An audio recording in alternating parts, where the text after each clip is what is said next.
Hey everyone, welcome to today's Explainer. We're going to be diving into the architecture of wrench time. Now, if you've ever looked out at your maintenance floor and thought, man, everyone is moving, they're sweating, they're working hard, but nothing's actually improving, well, you are definitely not alone. It's incredibly frustrating, right? Today we're unpacking exactly why this happens and, more importantly, how to fix it by looking directly at the source material. We're going to uncover those sneaky, hidden bottlenecks that are probably draining your facility's productivity right this very second. So let's just get right into it. Imagine a plant that's facing this slow, agonizing decline in reliability. It's kind of like a mystery novel. Everyone on the floor swears they're working incredibly hard. You see people sweating, the machines are humming, but the overall system just keeps breaking down. It's this massive paradox. Why on earth does reliability drop when everyone is clearly so busy? It's a question that drives facility managers absolutely up the wall, and it's the exact puzzle we're going to solve today. All right, kicking things off with Section 1, the declining reliability mystery, investigating the initial suspects. To crack this case, you naturally go ask the people running the day-to-day operations, right? But when management goes to the planning department, they immediately get defensive. They say, hey, nothing seems to be out of the ordinary here.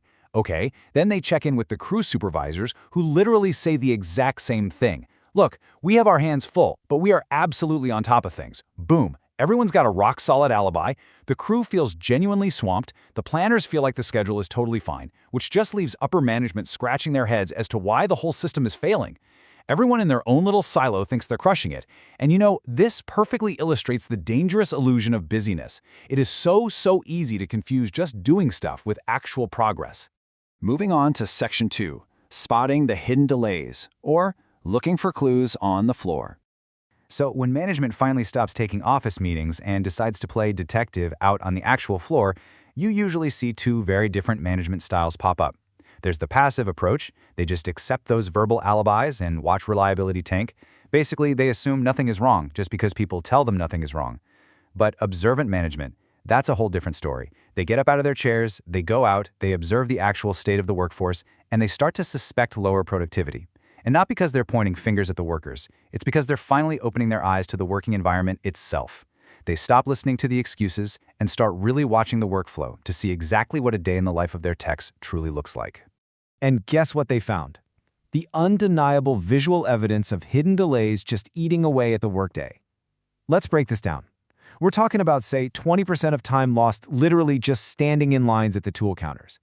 Then, stack on another 25% of the day wasted waiting in storeroom queues. Throw in 15% for excessive breaks, which, let's be honest, is mostly just to cope with the sheer frustration of these bottlenecks, and suddenly, boom, only 40% of the day is actually spent on direct work. Think about that. A line at a tool counter means zero productivity is happening. The problem isn't the workers slacking off, it's that the system itself is failing to let them work smoothly.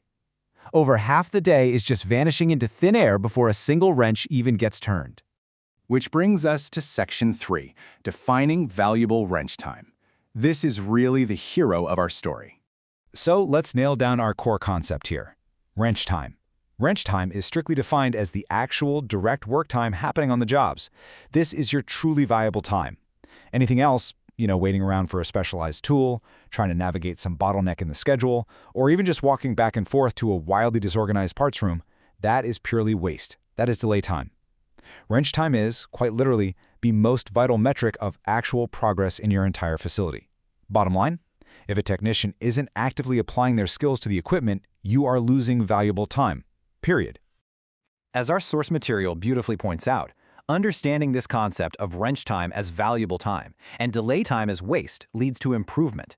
And the best part? You don't even need crazy complex spreadsheets to start seeing the benefits of this. Even without formal measurements right out of the gate, just reframing your mindset as a manager, viewing that direct, hands-on work as gold, and all those hidden delays as pure waste, that paves an immediate path to improvement. It fundamentally changes how you walk the floor. You start aggressively hunting down and eliminating friction, instead of just checking to see who looks the most tired. All right, Section 4, the true role of planning. Let's talk about leveraging the workforce. Now that we know delay time is the ultimate culprit here, the solution falls squarely on the shoulders of the planning department. And this requires a pretty massive shift in how we understand their responsibility. Planning takes direct aim at reducing the causes of job delays by actively getting personnel onto the jobs. The true purpose of planning isn't just generating reams of paperwork or sitting in a vacuum making theoretical schedules. No, it's actively clearing the runway so your technicians can actually do what they do best. It is all about removing every single obstacle, every missing part, and every badly written instruction that stands between the worker and the wrench. So how do we actually make this happen? Well, the framework for planning success is honestly incredibly straightforward. Step 1, you gotta quantify. Conduct actual, real-world studies to get an objective baseline of your current wrench time. After all, you can't fix what you don't measure, right? Step 2, educate. Please, do not just spring this new system on the workforce out of nowhere. Educate them on why these changes are happening. You want them to be allies in this process, not adversaries. Explain that you're trying to make their jobs easier, not harder. And step 3, demonstrate those improvements clearly as they actually happen. Build up that momentum by showing the team, hey look, the storeroom lines are actually disappearing. Let them see that they can finally just get in there and get to work. And this leads us to arguably the most important takeaway from this entire explainer. Listen to this. Wrench time is not a measure of your workforce's hustle. It really, really isn't.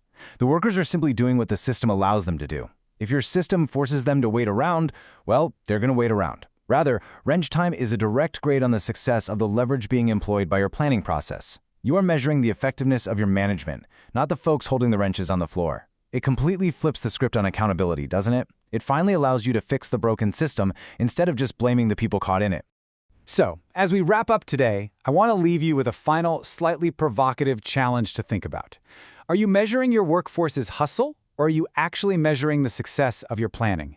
The next time you see declining reliability in a plant full of super busy people, stop asking if your technicians are working hard enough. Instead, start asking if your planning is effectively eliminating the waste. Thanks so much for joining me on this explainer, and hey, keep looking out for those hidden delays.